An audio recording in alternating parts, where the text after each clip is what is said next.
Are there new, is the NLD positioning new, younger leaders from the party to start to possibly rise up in national profile and build up a cadre of new leaders under and behind Aung San Suu Kyi?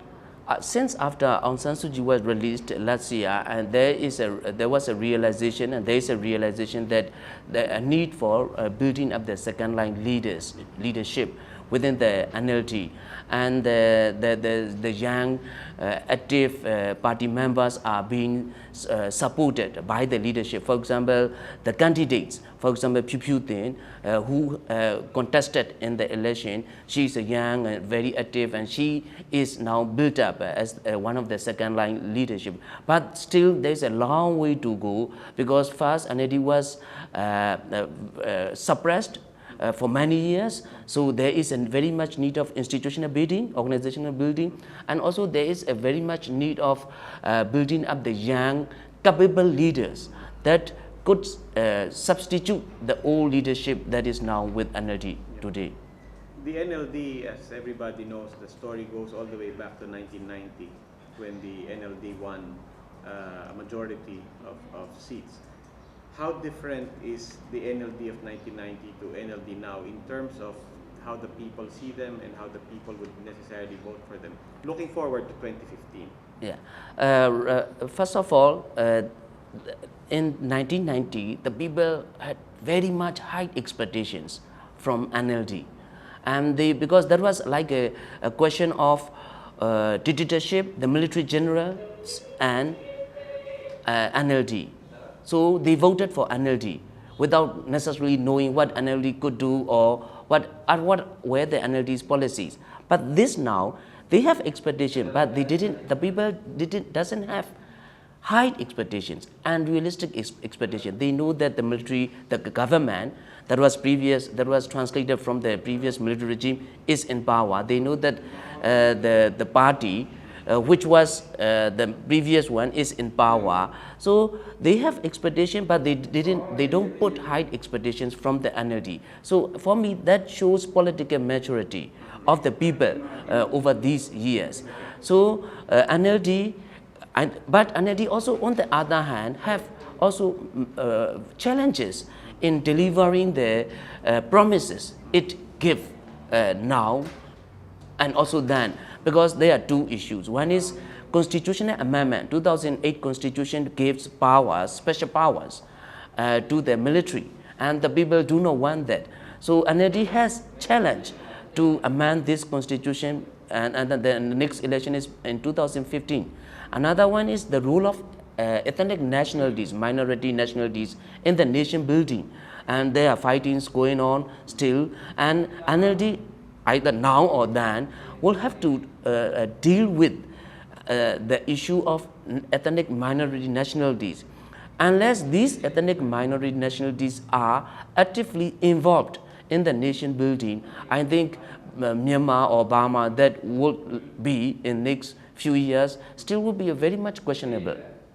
So what's the first thing that Aung San Suu Kyi will have to do? What is her first agenda as soon as she sits in parliament? I think first of all, what she and I think we all agree that during this electioneering process, campaigning, the people's spirit was very much built up, become very strong. First of all, I am sure she will congratulate the people's spirit, because that was really built up through the people participated in the process very actively. When you say she will congratulate, you mean she will go around the country again? Not necessarily around, but at least to some areas, and through the media she would congratulate the people and the people's spirit, because again show that the people want democracy. And secondly, the challenges, and I think she will have to reach out to the ruling party now, which is in majority. She will. I feel that she will reach them out, because after all, for next 2 years time or 3 years time, she and the ruling party have to work for some common issues that are best interests of the nation. The NLD at most could have about 6% members of parliament if everybody wins Yes. in today's elections.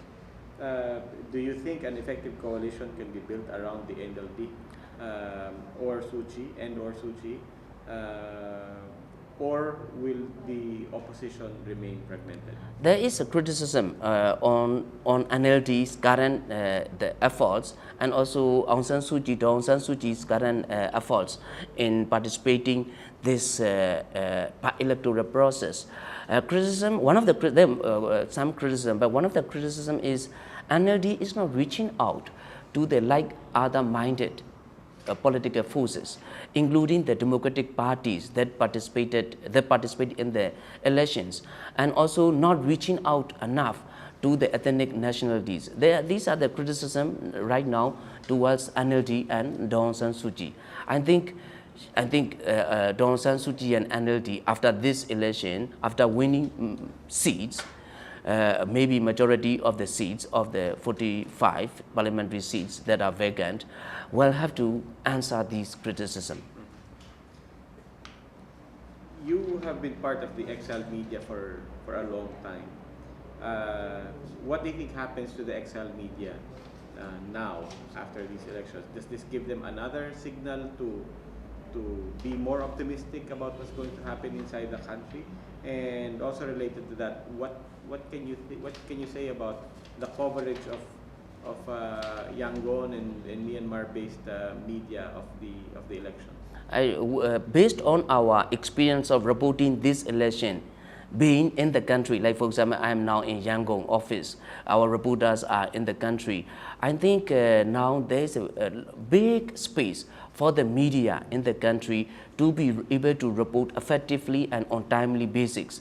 So I think that space we should really take it, and we should expand it so that the people and the media could play a role in informing the people very well and enough. But for the role of the exile media, I think the exile media wants to come and work, but there are some reasons and some obstacles that is still preventing the exile media at large to be able to come and report. But I think we are in the process that finally the media has to be in the country and reporting from the ground. And what is the signal to investors? Will Aung San Suu Kyi now explicitly encourage people to start investing in Myanmar, and how do you think it should go? I don't think Aung San Suu Kyi will immediately invite the investors to come and invest like this.